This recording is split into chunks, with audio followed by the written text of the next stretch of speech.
سلام، إن شاء الله تكونوا كامل بخير. وصفتنا اليوم طمينة جزائرية ناجحة 100% بمقادير مضبوطة، طرية ومعلكة متخرجش اليدام، مع كامل أسرارها.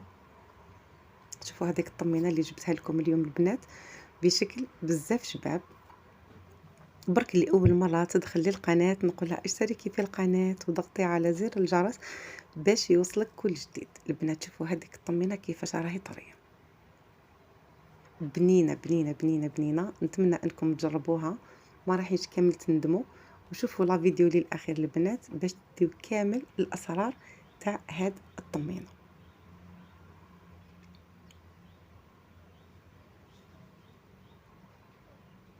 اول حاجة راح نبداو بنوعية السميد. السميد نسحقو سميد متوسط نوعية جيدة.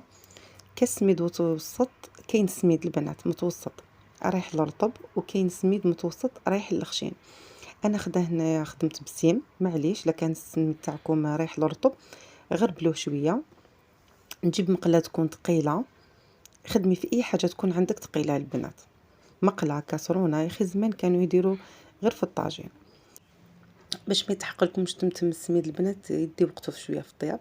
حمصوا على حبه واحده، ما ديروش بيض البنه تاع الطمينه في هذاك اللون الذهبي، وما تزيدولوش في الطياب تانيك خاطرش كي نعسلوه راح تجيكم الطمينه حمراء وما تجيش بنينه.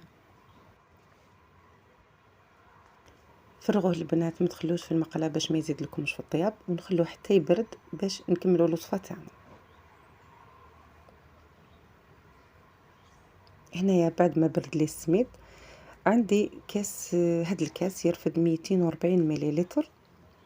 عبرت به كاس ناقص اصبع عسل وكاس ناقص اصبع زبده. نهبطوا كامل العسل البنات، ما نخلو والو باش المقادير تاعنا تجينا مضبوطه. الزبده راهي سخونه، غير بدات تهز الغلياج طفيت عليها البنات، ما تخلوهاش تغلي كامل باش تقعد محافظه على الماء تاعها. هو اللي راح يمد لنا الطمينه تاعنا هذيك الطراوه. كيما شفتوني ضفت هذيك الرشه تاع الملح، لازم تضيفوها باش تعطينا الاعتدال في الطعم.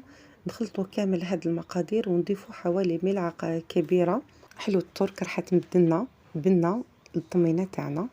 ونخلطوا مليح قدر ما تدوبلكمش حلو الترك البنات، قادرين يقعدوا هذوك الحبيبات بالعكس راحين يعطيو بنا. خلطوا مليح باش يندمجوا هذوك المكونات. سر كامل في الطمينه تاع اليوم تاعنا هو هذاك التخلط. السميد راح نضيف كاس كامل. في البدايه شفتوني العسل والمارغرين كاس ناقص اصبع، بصح كي وصلت السميد درت كاس كامل، ما تزيدوش كامل السميد. هنا نخلطوا. شوفوا البنات مدة التخليط اللي خلطتها انايا رايحة حتى من 5 حتى ل7 دقائق. السر كامل تاع هاد الطمينة تاعنايا باش تجينا طرية وتجينا خفيفة في التخلاط. خلطوا على قد ما تخلطوا راح تجيكم خفيفة.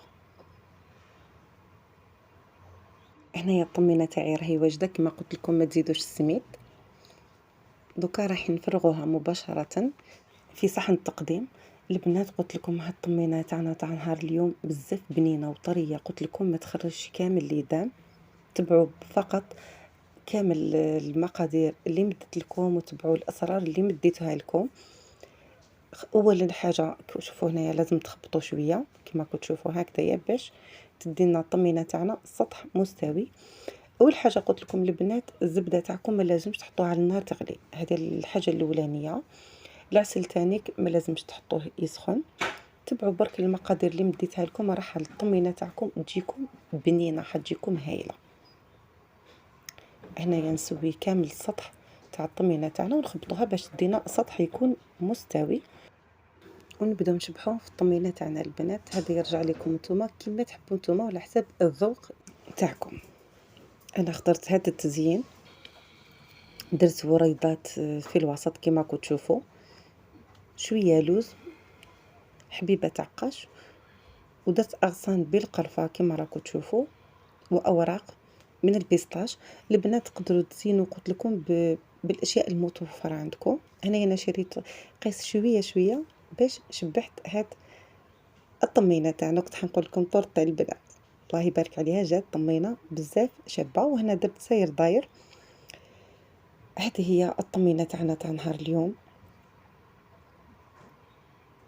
بزاف بنينة بطريقة سهلة بزاف ومقادير مضبوطة. نتمنى انكم تجربوها، متأكدة كون تجربوها ما راحينش كامل تندموا وراحين تعتمدوها في كامل مناسباتكم. ان شاء الله تكون عجبتكم طريقة التزيين اللي اخترتها لكم نهار اليوم. شوفوا البنات هذيك الطمينة كيفاش راهي طرية، راهي طرية، راهي معلكة، راهي بنينة بنينة بنينة. نتمنى انكم تجربوها، تشاهدكم في الجنة. اللي وصلت لهاد المرحلة من المشاهدة نقول لها ما تنسينيش بجيم وكومنتار شباب كيما نتيا، وبارطاجي الفيديو مع حباباتك وصحباتك. وانتم الوفيات للمطبخ جاهدة ديزاد نقول لكم شكرا والف شكر، وانتظروني في فيديو واحد اخر مر هذايا ان شاء الله للتزيين طمينه. راح يكون فيديو بزاف شباب. الى فيديو اخر ان شاء الله. سلام.